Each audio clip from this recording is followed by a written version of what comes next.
Welcome to This Explainer. Okay, today we're taking something that usually looks like a dense, heavy wall of legal text, and we're translating it into a bright, straightforward guide on how India's waters are actually governed.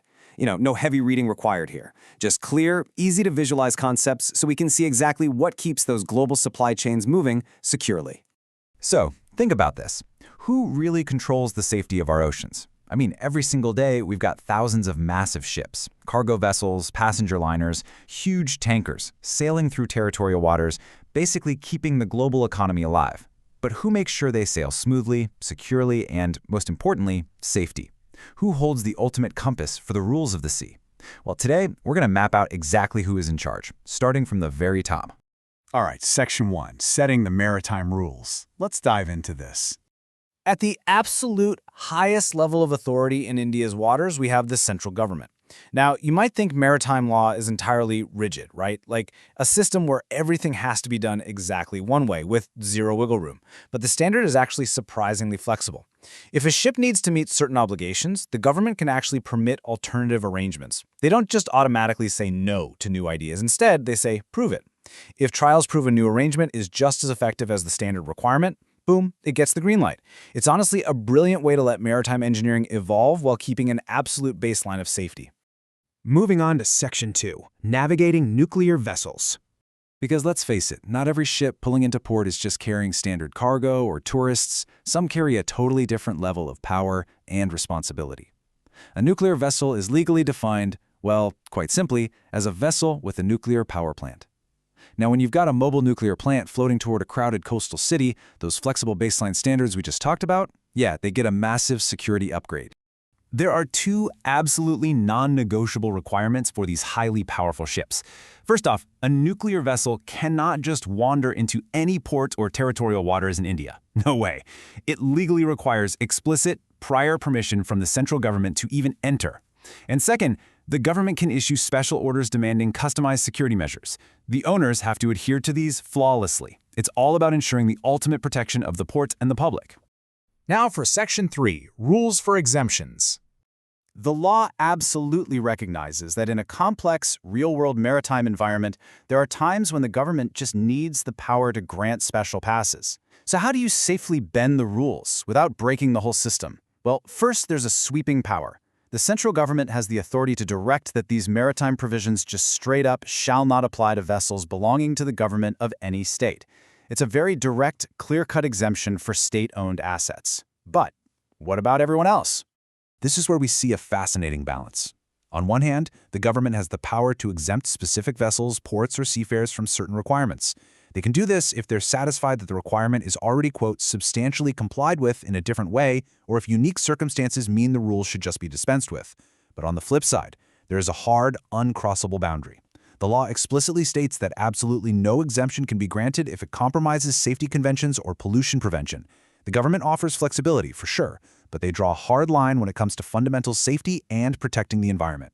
And look, if you do happen to get one of those rare conditional exemptions, you better follow the rules attached to it. Because if a ship breaches any condition of its exemption, it doesn't just lose its VIP pass. That breach is immediately deemed a legal offense under the law. So flexibility definitely comes with intense accountability. Which brings us to Section 4, the Director General's Authority. So while the central government has these sweeping powers, when you need immediate, decisive action on the ground, to keep the waters safe and operational right now, you look to the Director General.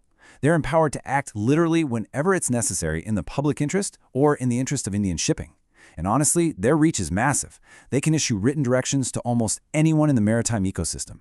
Vessels, seafarers, ship owners, ports. Basically, if a directive is needed to protect the public or the shipping industry, the Director General has the authority to write it and enforce it.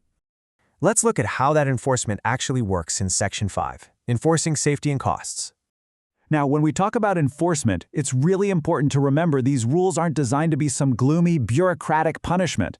They are proactive, vital tools to guarantee our oceans remain safe, clean, and entirely navigable. Let's anchor on this exact phrase taken directly from the law. The Director General steps in when an owner is not taking action for the, quote, safety and prevention of any harm to life, property, or the environment. The law steps in proactively because a vessel is posing a clear and present threat to lives or the ecosystem, and the owner is just failing to act. So here is exactly how a crisis is averted, step by step. Step 1. The Director General issues a written order directing the ship owner to take specific safety measures. Step 2. Let's say the owner fails to comply. Step 3. The Director General takes necessary action, which legally includes the pretty dramatic step of confiscating the vessel, the cargo, or even both.